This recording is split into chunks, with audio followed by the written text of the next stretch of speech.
So, we are picking up with the aftermath of World War II. Now, World War II ends, the Allies defeat the Nazis unconditionally. Russia has liberated half of Europe. The United States and England and France, our allies, we've liberated half of Europe.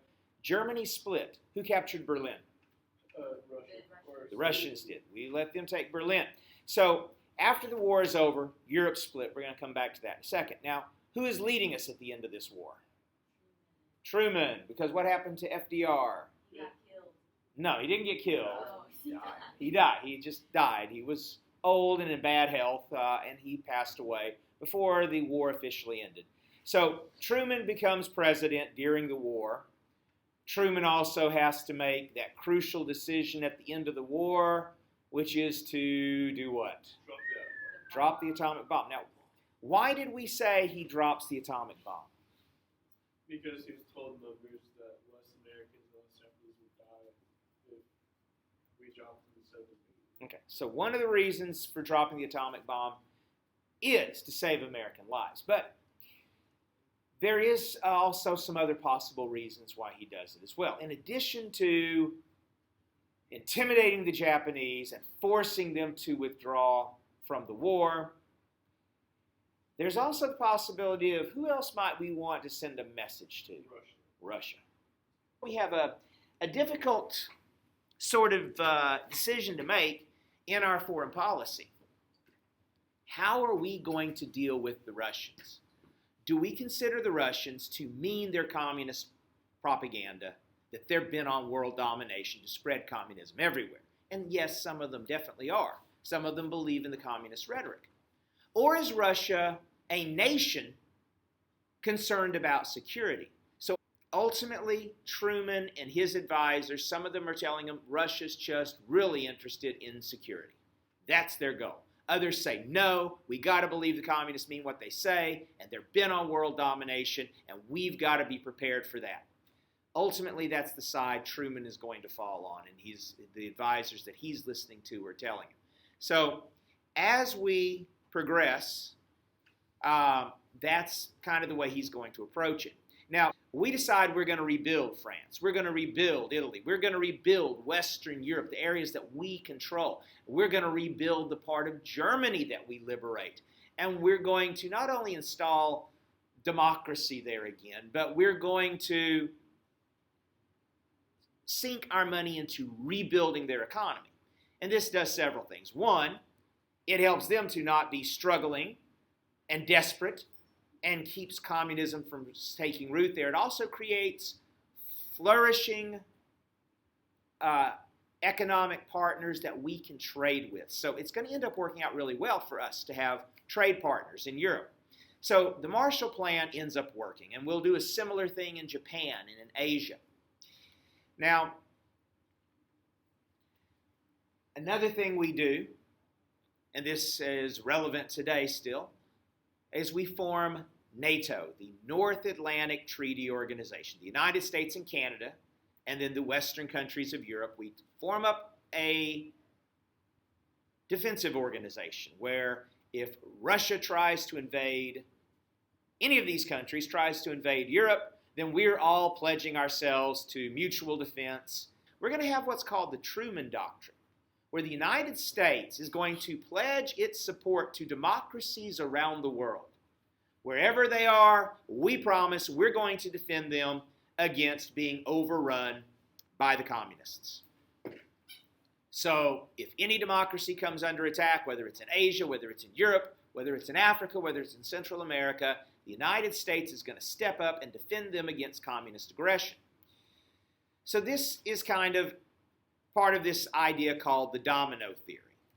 That domino theory that one country, if it falls to communism, all the other countries around it will start falling. Well, this is the way we approach this struggle with the communists. If communism spreads anywhere, it's going to keep spreading. It's that fear of appeasement. So that will be the policy throughout the Cold War. Different presidents will enforce it different ways, but Truman gets that going. So, right from the start, there's big challenges. First big challenge is going to come in Germany. Now, this is Germany after the war. The area in green is England, the area in blue is France, the area in yellow is the United States. Those parts of Germany were what our armies had liberated, and we divided them up into zones of occupation where we would reconstruct them. The area in red is the part of Germany that the Soviets took, and that includes this colorful little splotch right here, Berlin. Berlin being the capital, we agreed to split it. So half of Berlin is under communist control. But the other half of Berlin has a French, British, and American zone, which we will unite together. So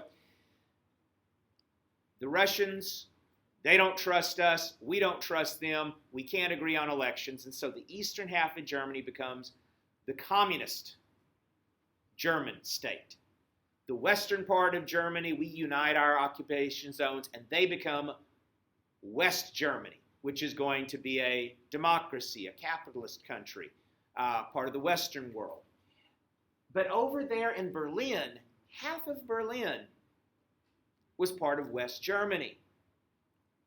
And we didn't just back out and give it to them. We held on to it. That was embarrassing for the Russians. They didn't like having, deep in the heart of a communist country, a piece of one of these Western democracies. And what gets even worse as time goes on, and we'll see it get worse and worse throughout the Cold War, if you ever want to know, bottom line, what's better, communism or capitalism? It's as simple as this. Why are you building your walls? We've talked a lot in America about building walls. President Trump promised to build a wall. Why was he going to build a wall? To keep out people who want to be here. Why did the Russians eventually build a wall across Berlin? To make their own people stay and not leave. The communist country stunk. Their economies were a wreck. Their governments were repressive. And it was very obvious very quickly that this was going to be the case. And people started just simply walking across the street in Berlin. It was that simple. You walk from Eastern Berlin to Western Berlin, you're free. And that was embarrassing because people were starting to travel to Berlin to journey to the West and to leave communist Eastern Europe. So there's the political situation, there's the military threat, and there's the embarrassment of people leaving. And all of these reasons make the Russians want to get us out of Berlin. So what did they do? There was a road, a highway stretching from Berlin to the other part of Western Europe, and they closed that highway. Now that's dangerous. Cold War is going to be full of dangerous showdowns with two powerful sides able to wage deadly war, destroy the world, bring on World War III. So every time the Russians and America and our Western allies face off, there's always high stakes. So the Russians make a very calculated move. They close the highway. It's not an act of war, kind of. It's their highway, their land. They're not going to let us use it anymore. They're not attacking. They're just cutting off our supply line, and they're going to try to starve folks out. And they figured, well, they'll back down. Now, we could have tried to force that highway open with troops, and if that happens, what do we have? World War III. We could back down, but that's not going to happen. So we decided to take a bit of a risk. Instead, we're going to fly planes with supplies. Whoops, a little far. We're going to fly planes with supplies round the clock to Berlin. And every day, we fly into Berlin and we drop off supplies. And for over a year, round the clock, 24 hours a day, 7 days a week, at the height of the Berlin airlift, every 5 minutes, a plane was landing from the west bringing food to keep this city alive. We were committed.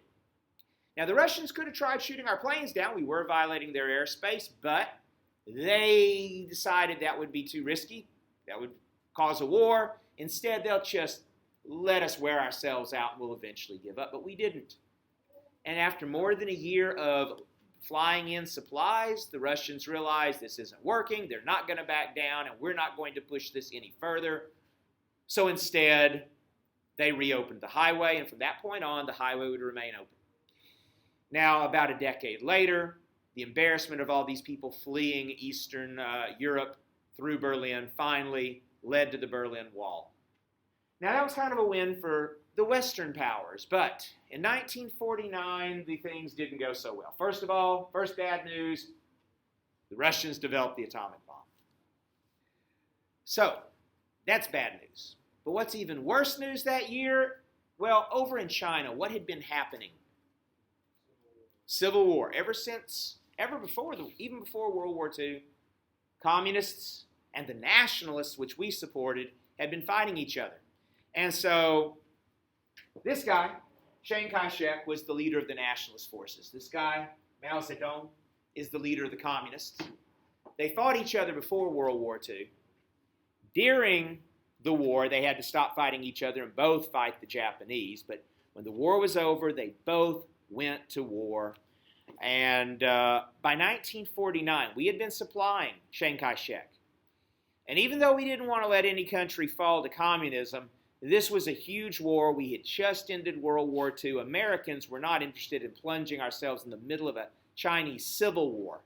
And since it's an internal affair, the United States does not directly involve ourselves. And the communists end up defeating Chiang Kai-shek, and they push his forces off of mainland China and onto the island of Taiwan, creating the situation that we're going to have after the war, where the nationalist forces on Taiwan, the ones that we support, they are still there. The communists have control of mainland China, the biggest country population-wise in the world. And we, the United States, are going to say, they don't exist. This is China. And they will be the Chinese delegation sitting in the United Nations. And they will be the Chinese delegation that we recognize. And we will not have any diplomatic relations for almost 2 decades with the biggest country on earth. We will officially ignore their existence. You can't really ignore it, but we will not have diplomatic relations with communists, which is going to create us some bad situations coming forward. But it was frightening for us. In 1949, now the biggest country in landmass and the biggest country in population both are communist. And of course, we're afraid that they're going to team up and just overwhelm the world. But the good news is, after a couple of years, it started to become obvious, if you're really paying attention, that although they're both communists and although the Russians had helped the communists in China win this war, they didn't really get along. And they didn't really trust each other. And pretty soon, to those that are really paying attention, it's going to be obvious they're kind of competing for leadership of the communist world. But it's not going to be until the 1970s before we figure that out well enough to use it against them and kind of play one against the other. Now, there's one more big scare. In 1950, I'm going to go back to that map for a second. When you look at this part of the world, not only do you have communist China, but right here you have Korea, and right here, all across the top, you have communist Russia. Well, when World War II ended, after we dropped the atomic bomb, Russia finally kept their promise and declared war on Japan and sent troops in, and they liberated the northern half of the Korean Peninsula. We'll end up rebuilding the southern half of the Korean Peninsula, and Korea ends up split. One half communist under Kim Il-sung, and he builds up with Chinese and Russian support a huge military. And then in the south, we have the Republic of Korea that we're going to help develop. And it's going to eventually evolve into a democratic, capitalist, and prosperous nation. But Kim Il-sung wants to unite all of Korea under his authority. And he has a big military. And he's telling Stalin, hey, let me do it. I'll put my army in there. I'll overrun the South. I'll take that place over just like that. But the Russians say, no, don't do it. Too high tensions, too much risk. We don't want war with the West. We don't want to cause a conflict. But he keeps telling them, no, I promise. My army's big and powerful. You've made it powerful. I can overrun them quickly. And so finally they give him the go-ahead. And in 1950, communist forces do almost exactly what he promised. Right here's the border between the two. They sweep across Korea. And the only little part of Korea that manages to hold out is around Busan. They're overrun. They're nearly obliterated. But just in the nick of time, they call for help. In the United States, we have forces in Japan because we're rebuilding Japan after the war. The United States and our allies, we start sending forces to help the Koreans defend South Korea. So General Douglas MacArthur, the guy who had just helped defeat the Japanese, now he is going to lead our forces in Korea. And he makes a daring raid. Back to the map really quick.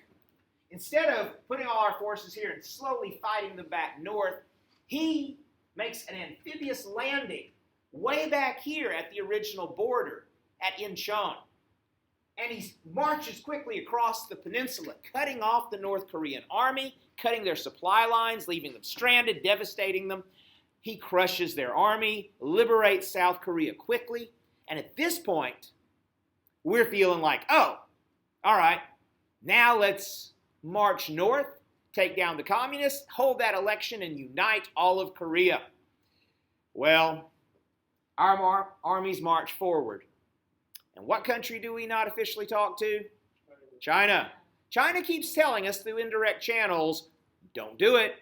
We don't want one of your countries on our border. We like them there. Don't try to take out North Korea. But we ignore them. And we keep marching. And all this area in green, we eventually take over. But as we're approaching the border with China, they keep saying, don't do it. But we feel like we've got the power. We've got the Air Force. We've got a strong military with tanks and equipment. What does China have? Numbers. They've got millions and millions of people. That's what they've got. But the thing is, if China directly fights the United States, what could we end up with? World War III. This is what the threat always is. What China ends up doing is the CVA, the Chinese Volunteer Army, marches in. In theory, the Chinese gave their army all a vacation and told them, hey, you're on vacation. You're not officially working for us. Do what you want. And if you want to take your guns and go down there as private individuals and volunteer to help them, go right ahead. Of course, you know that's not what happened. But that's the illusion that they have to put forward so that it's not officially China fighting the U.S. And we, the United States, we know that's not what's happening, but we're going to kind of, to a certain degree, officially accept it, because if we say we're at war with China, then we're very quickly heading down that slope to World War III. So millions of Chinese soldiers flood across the border. And even though we might have really good troops and good equipment, their numbers overwhelm us, drive us back to the original border. That's where we stop them, and that's where it becomes a stalemate. And for the next couple of years, the war will grind on. They won't be able to push any further. We won't be able to push them back. But there is one thing we've got. We've got air power. We could destroy their supply lines. We could bomb their bases. We could fly over there into China and just obliterate their ability to enter the country. And if we have to, we could use a few tactically placed nuclear weapons. And that's what MacArthur wants to do. He's a general fighting a war. Our president says, no, don't do it. You're not allowed to go into China. You're not allowed to bomb there. He says, but if we want to win, this is what we got to do. And the president says, we're not doing it. We're going to fight this war to maintain the status quo. We're no longer fighting to win. We're fighting for a draw, which is not what America's ever done in our past. And it's not acceptable to a general. So MacArthur actually goes over the president's head. Where's the only place you can go over the president's head? Who's his boss? Congress isn't really his boss. There's that balance of power. No, the UN definitely does not have authority over our president. Who gave him his job? The people. And that's how he goes over the president's head. MacArthur goes to the press, and he starts telling the American people that the president isn't willing to do the job and win the war. He's being insubordinate. And so the president is forced to fire him and bring him home to the United States and replace him. And that's what the president does, because Truman is not going to let this thing spiral into a war with China.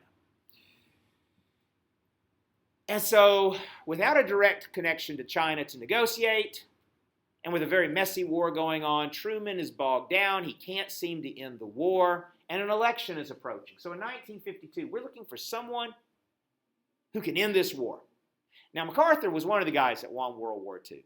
Who else won World War II for us? Who was the general in Europe? Eisenhower. Yeah, very good. Eisenhower runs for president. Actually, the Democrats and Republicans both wanted him. And they both asked him. And he wasn't really sure which party he believed in because, he'd been a general all his life and that was his focus. But he takes a look at both parties, decides, I think I agree with Republican ideology more, so I will run as a Republican candidate.